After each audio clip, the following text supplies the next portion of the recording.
ප්‍රින්සස් Diana emotional වෙලා තමන්ගේ රජ පවුලේ තියෙන පෞද්ගලික දේවල් පවා මීඩියා වලට රිලීස් කරා. මොකද උනේ? ජීවිතෙන් වන්දි ගෙවන්න වුණා. අදටත් ඇය මිය ගිය ආකාරය ඇක්සිඩන්ට් එක ගැන සෑහෙන ගොසිප්ස් තියෙනවා. විල් ස්මිත් හොලිවුඩ් වල ඔස්කා සම්මාන වලින් දමලා ගහන්න ඕනි නළුවෙක්. ප්‍රතිචාර දක්වන්න අවශ්‍ය නැති තැනක ප්‍රතිචාර දක්වන්න ගියා. මොකද උනේ? ඔස්කා සම්මාන වලින් අවුරුදු 10කට බෑන් වුණා. මේ කිව්වේ ලෝකේ රියල් ජනප්‍රිය උදාහරණ දෙකක් විතරයි.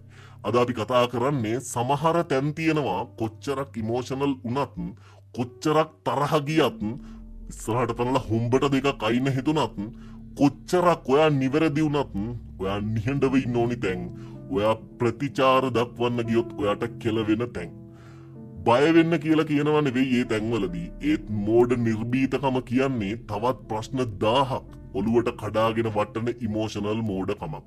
සමහර තැන් තියෙන ඔළුව පාත් කරන්න ඕනි තැන් ඒත් අපි වැරදි නෑ නමුත් ඔළුව පාත් කරලා hina වෙලා පැත්තකට ගිහින් පස්සේ ඒකට අවශ්‍ය නීතිමය ක්‍රියාමාර්ගය ගන්න වෙන තැන් තියෙනවා.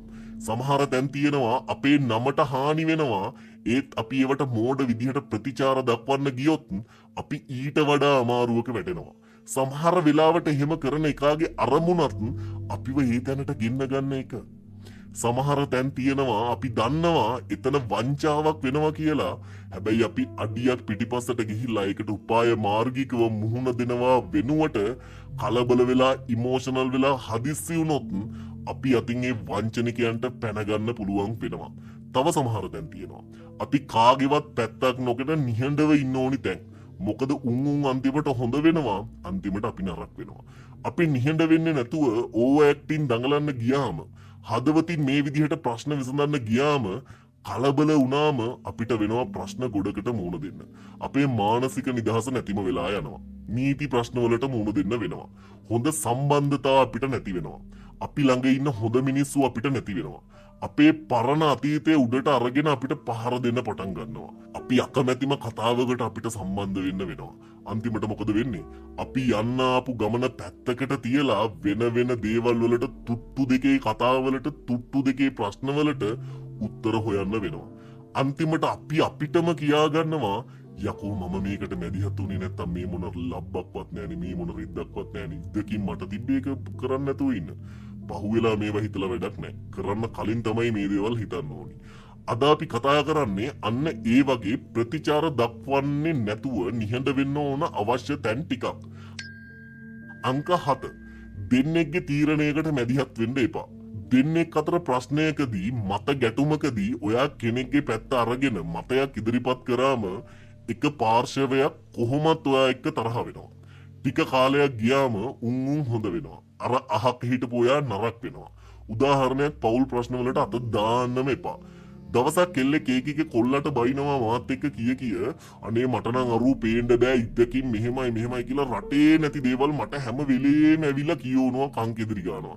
මගේ chat ඔය WhatsApp list එකත් එහෙට මෙහෙට උඩට යන හින්දා මං කිව්වා බැරිම තැන ඔන්න ඕක සෙට් නැත්තම් ඌටත් කෙලින්ම කියලා ඕක අතහැරලා දාපන් කියලා. පස්සේ ටික වෙලාවකින් මේකේ අර කොල්ලගේ අත බොල්ලගෙන ෆොටෝ එකක් දාලා ස්ටේටස් වල ඒක යටින් ලියලා එක එක රිලවුන්ට බෑ අපි දෙන්නව වින් කරන්න කියලා. ඒ හින්දා මං අවධානයෙන් කියන්නේ අවධාරණයෙන් කියන්නේ කාගේවත් පෞල් ප්‍රශ්න වලට මැදිහත් වෙන්න යන්න එපා. අංක 6 සමාජ ජාලවල තමන්ගේ මතයට විරුද්ධව තියෙන මත එක්ක මරා ගන්න යන්න එපා කමෙන්ට් වල. ඔයා හිතනවාද කිසිම මිනිහෙක් වැරද්ද පිළි අරගෙන හරි මතයට ගරු කරනවා කියලා? නෑ. උන් කරන්නේ ඔයා එක්ක තරහ වෙලා ඔයා හතුරෙක් විදිහට දකින්න එක. ෆේක් accounts වලින් මඩ ගහනවා. ඔයාට පාර තුටේදී හම්බුණත් නිකන් ඔරෝගෙන යනවා. සමහරු ගහගන්න එනවා. ඔය නිවුස් වලට එහෙම යන්නේ.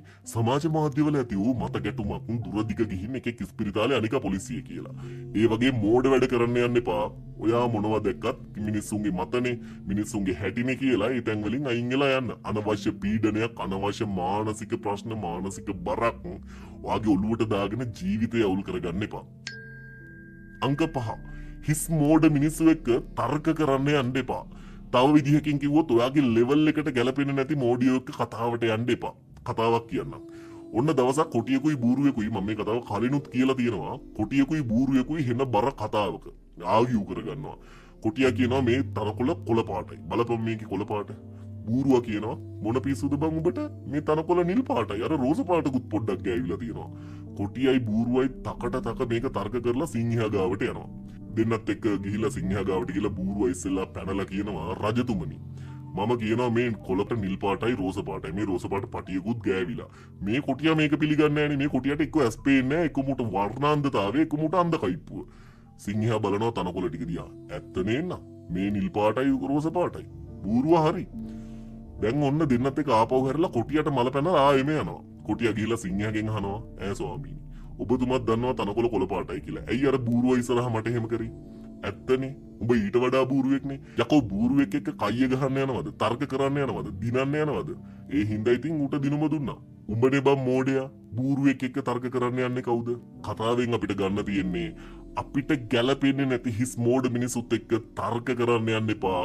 නිහඬ වෙන්න, තරහ කරගන්නත් එපා. ගෝතයෝ තරහ කරගන්නවා කියන්නේ බුදු අම්මේ ඉවරට ඉවරයි. තරහ වෙන්නත් එපා, hina වෙන්න, පාඩුවේ පැත්තකට වෙන්න. අංක 4 කෙනෙක් පම්පෝරි ගහනකොට කොච්චරක් අප්සෙට් වුණත් ඒක දිහා බලන් ඉන්න පාඩුවේ ඉන්න.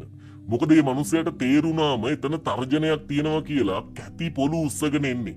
කතා කර ඉඳලා අන්තිමට වලි වලින් මිනි මැරුම් වලින් ඉවර වෙලා තියෙන අවස්ථා එමටයි.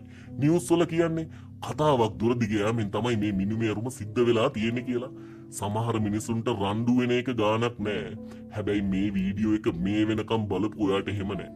ඔයාට ඉලක්ක තියෙනවා. අරමුණු තියෙනවා. වගකීම් තියෙනවා. හීන තියෙනවා. ඔයා අමාරුවෙන් හදාගත්ත ජීවිතයක් තියෙනවා.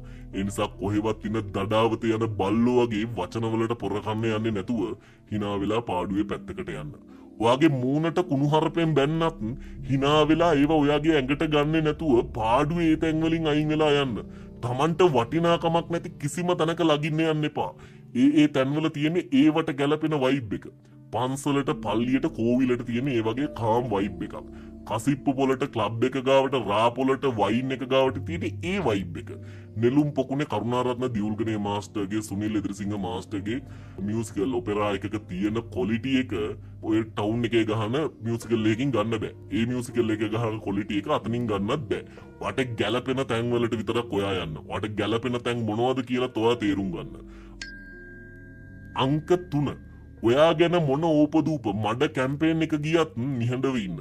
බොරුව සද්දයට පත් වුණාට බොරුවට ආයුෂ නැහැ. ඔයාවට ප්‍රතිචාර දක්වන්න මිනිසු දෙපාරක් හිතනවා මේ මිනිස්සයත් මොන හරි කරලා ඇති. ඒකනේ මෙච්චර නටන්නේ.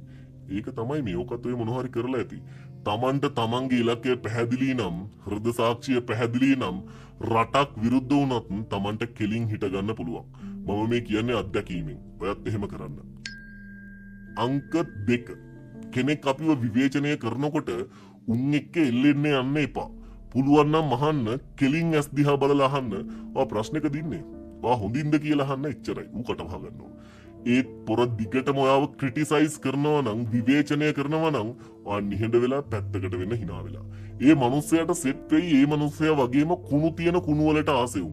සමහර වෙලාවට හොඳ මූණ පෙන්නගෙන ඔයාගේ වටේට ඉන්න උනුත් ඒ මනුස්සයත් එක්ක එකතු වෙලා ඔයාට ක්‍රිටිසයිස් කරන්න මඩ ගහන්න පුළුවන්. ඔයා එක්ක සෙට් වෙයි. ඔයා වගේම සුපර් වයිබ් එකක ඉන්න බුද්ධිමත් මිනිස්සු ටික. සමහර විට මේ මිනිස්සු ප්‍රමාණය ඔයාගේ අතේ ඇඟිලි වලටත් වඩා අඩු වෙන්න පුළුවන්. එතන ඔයා එකට එක කියාගෙන ගියා නම් ඔයාට කරදරයක් වෙන්න පුළුවන්. නිහඬ වුණ එකම ඔයාට ආශිර්වාදයක් වෙලා ඔයා එක්ක පිටිපස්සෙන් එන්නත් පුළුවන්. කෙනෙක් කවුලෙන් ඉන්න වෙලාවට ඔයා උපදෙස් දෙන්න යන්න එපා. සමහර මිනිස්සුන්ට ඕන තනියම ඉන්න. සමහර මිනිස්සුන්ට ඕන දුක බෙදා ගන්න. සමහර මිනිස්සුන්ට ඕන ඒ වෙලාවට ආදරය. සමහර මිනිස්සුන්ට ඕනි හග් එකක්, කිස් එකක්, ඇඩ්වයිස් නෙවෙයි. එහෙම නැතුව උපදෙස් දීලා වැඩක් නැහැ. අවවාද නෙවෙයි, ප්‍රශ්න ගැන කතා කරන්නත් නෙවෙයි. මේ මිනිස්සුන්ට ඕනි හෘදයාංගම වැළඳ ගැනීමක්. ඒ නිසා ප්‍රශ්නක කෙනෙක් ඉන්නකොට එයාට උපදේශකයෙක් නොවි, එයාට යාළුවෙක් වෙන්න. ඒ විදිහට ප්‍රතිචාර දක්වන්න. අංක 1 කෙනෙක් නැති තැන එයාගේ වැරදි කියද්දී පුළුවන් තරම් නිහඬ වෙන්න. ඔව් නෑ බෑ කියලා කියන්නවත් එපා. මනුස්සයෙක් නැති තැන වැරදි කියන මිනිස්සු ඔයා නැති තැනත් වැරදි කියන්නේත් ඔයාගේ වැරදි කියන්නේත් ඒ විදිහටම තමයි. පුළුවන් තරම් මේ තැන් වලින් අයින් වෙලා ඉන්න. මොකද කිව්වත් අන්තිමට කතාව යන්නේ ඔයා අරම කිව්වා, ඔයා මෙහෙම කිව්වා, ඔයා වැරදි කරපු ගානට. මෙන්න මේ අපි කතා කරපු තැන්වලදී ඔයාට නිහඬ වෙන්න පුළුවන් නම් ඔයාට අහක යන බාල්දි පෙල්ලෙන්නේ නැහැ. ඔයාට අහක යන කුණු ඇඟට එන්නේ නැහැ. නොගැලපෙන කතාවලට ඔයා සම්බන්ධ වෙන්නෙත් නැහැ. ඔයාට අදාළ නැති ප්‍රශ්න වලින් පීඩා විඳින්නෙත් නැහැ. ඔයාට කායික හිරිහැර වලට මුහුණ දෙන්න ඕනත් නැහැ.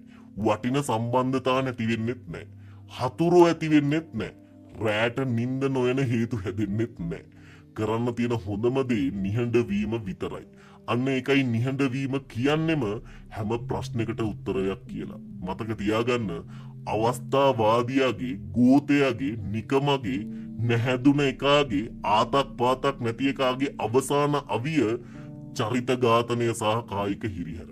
හරි ලස්සනට පොඩි කාලේ ඉඳන් ජීවත් වෙලා, කට්ට කාලා ඉගෙනගෙන, Tamanට කියලා අනාගතයක් හදාගෙන ඉස්සරහට යන ගමන් ඉන්නකොට කොහෙවත් නැති බල්ලෝ එක්ක නිදාගෙන මැක්කෝ එක්ක නැගිටින්න හදන්න එපා. අහක යන බාල්දි ඔලුවට හලාගෙන අනාගතේ කා ගන්න එපා. ඉතින් මට කියන්න තියෙන්නේ අන්තිමට ඉස්සරහට පැනලා හොම්බට දෙකක් අයින්න හිතන තැන්වලත් පාඩුවේ නිහඬව ඉඳගෙන වෙලාව අරගෙන ඉවසලා උපාය මාර්ගිකව සාර්ථක වෙලා සාර්ථකත්වයෙන් චෙක්මේට් කියලා කියන්න. එච්චරයි.